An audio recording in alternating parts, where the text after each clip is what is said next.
Polemik penggunaan materai itu adalah dialog jurnal pagi kali ini, dan untuk membahasnya telah hadir Komisioner Komisi Pemilihan Umum Hadar Nafis Gumai yang hadir di studio Berita 1 TV. Selamat pagi Pak Hadar, selamat datang di Berita 1 TV. Selamat pagi. Iya, Pak, sebetulnya apa sih Pak alasan KPU latar belakangnya menggunakan materai dalam persyaratan?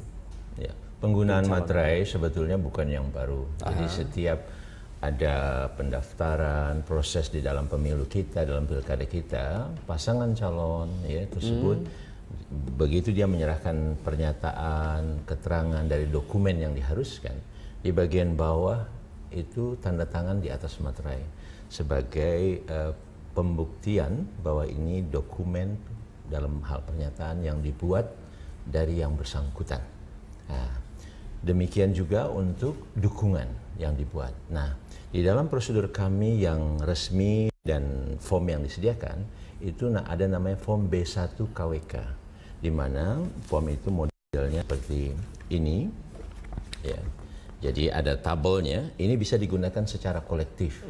Jadi namanya siapa, jenis kelamin, tanggal lahir, dan seterusnya. Memang dia mendukung dan tanda tangan atau cap jempol di sini, di ujung sini. Nah, ini bisa dibikin rame-rame.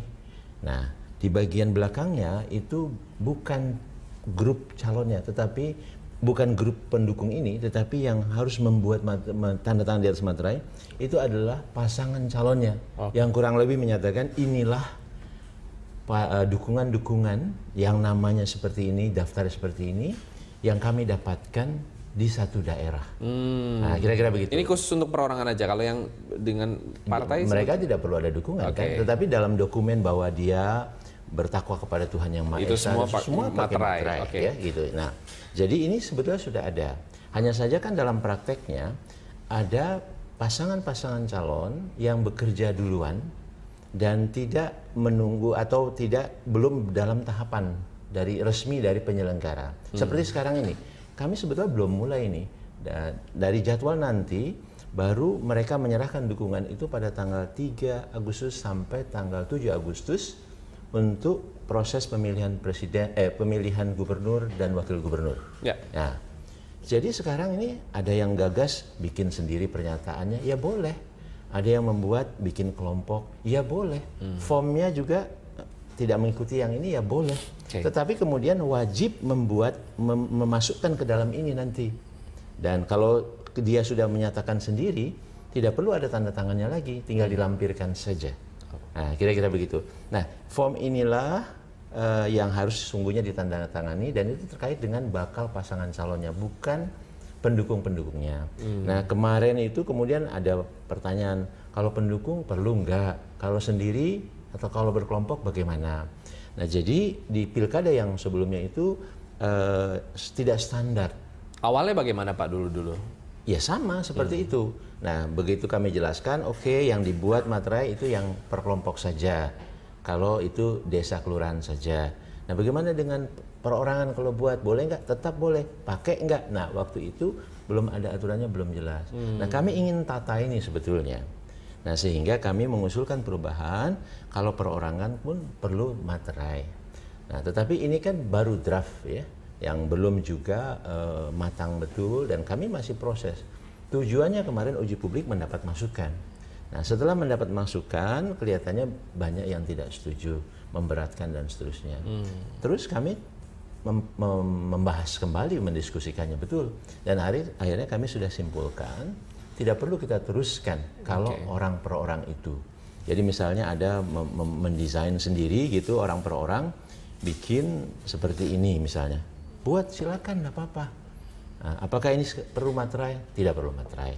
Tapi nanti tetap harus disalin di dalam form yang ini, dibikin daftarnya. Karena untuk daftar total kelompoknya seperti itu lah ya. Dengan detail. Nah, di bagian bawah inilah bakal pasangan calon tanda tangan.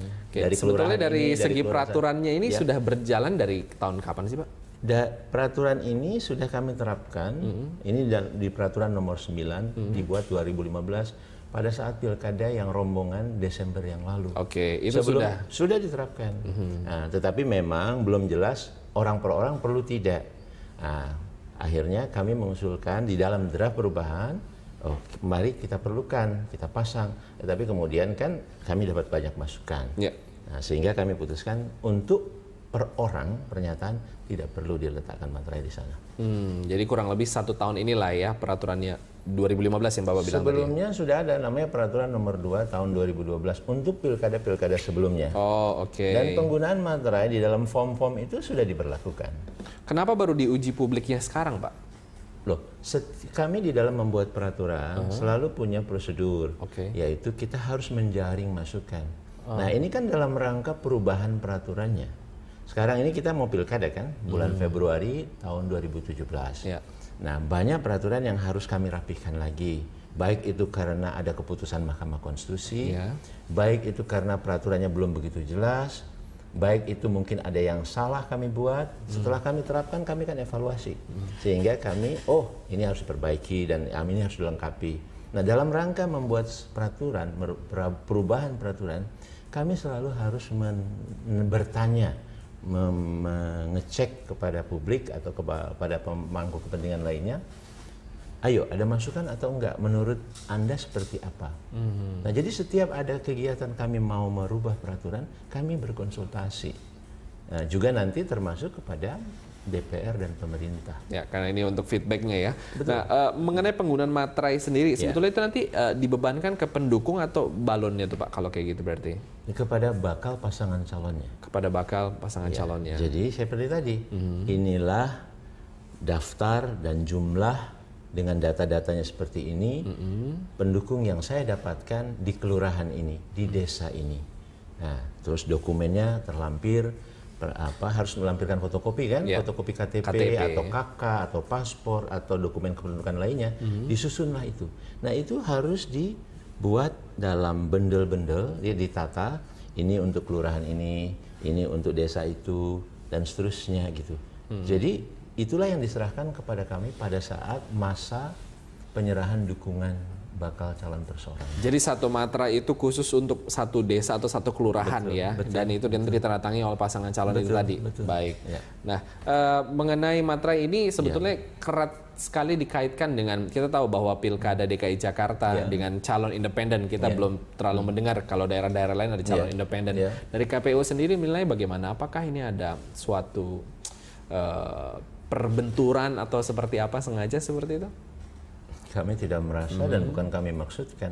Itu analisis belakangan aja banyak pihak yang mengkait-kaitkan seperti itu. Baik. Jadi kami ingin sampaikan bahwa kami di dalam membuat peraturan, kami tidak berpikir karena ada calon tertentu di daerah tertentu. Waktu kami menyusun ini kami nggak mikirin kok yang di mana dan apa. Ini kami mikirkan untuk diterapkan di seluruh wilayah pilkada di Indonesia. Nah, memang kami melihat daerah yang besar-besar mana. Jadi Jakarta itu hanya 260-an kelurahan. Tapi bagaimana dengan Jawa Timur, Jawa Barat yang lebih dari 8.000? Jadi kami tidak melihat hanya Jakarta, kami melihat dalam membuat semua peraturan, kami melihat standar nasional untuk seluruh wilayah dan untuk seluruh macam bakal pasangan calon. Jadi kami tidak pernah merefer kepada pasangan calon tertentu di daerah tertentu. Baik. Jadi saya kira itu kesalahpahaman saja ya. Dari 2012 Pak ya, tadi peraturan yang Bapak sempat kemukakan bahwa ini untuk yang perorangan itu termasuk? Jadi setiap pilkada itu kami ada peraturannya untuk digunakan sebagai patokan penyelenggaraan. Pilkada sebelumnya kan sudah ada. 2000, mulai dari 2000, yang langsung itu 2008, 2009, peraturan-peraturan itu sudah ada. Semua dokumen yang diserahkan, sepanjang itu pernyataan bahwa kami begini, kami nyatakan kami belum pernah terpidana, ini CV kami, semua itu ada materainya untuk ditandatangani di atasnya oleh bakal pasangan calonnya.